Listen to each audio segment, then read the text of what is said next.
Well, I think there are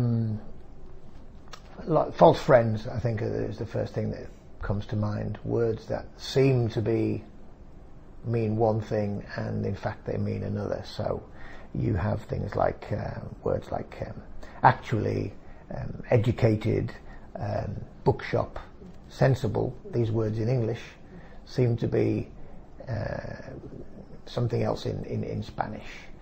For instance, sensible, the word sensible in Spanish actually means sensitive, not sensible. And educated, they say, he's very educated. What they mean is he's very polite. And you have to say, well, polite is one thing, being polite and not rude is one thing, and being well educated is another. And it's perfectly possible for a very well educated person to be extremely rude. That there were a number of errors that my students were continually making because of the influence of their own language or languages, and also because of some misconceptions. They, what we call interlanguage, where they assume that a certain expression means something, or a certain item of vocabulary means something, and it doesn't, in fact.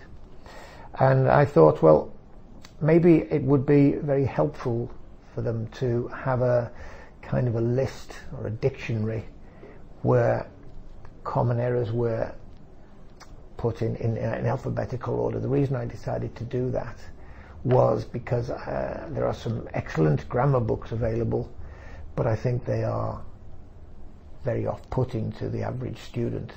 They are hundreds of pages, and they often don't know exactly where to look for their problem. But I thought it would be much simpler and much more accessible for them to have a list of mistakes that are often made in an alphabetical order. Practical examples of how these words are used correctly, and also an example of how they're used wrongly. I think that's important so they can compare. Oh, I think it's mostly for self-study and as a kind of a reference, a handy reference. They ideally, I think they would keep it on their the table or the desk where they do their work or study at home, alongside a dictionary, with the difference being, of course, well, okay, nowadays probably they just use their phone for instead of a hard copy of a dictionary. But this book, it's not the kind of book you read through, obviously. It's like, it's a dictionary, it's a reference work, but a simple one. That's the idea.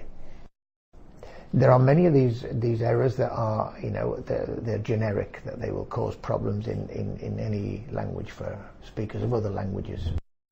So it was with because I had daily examples of what problems they were having.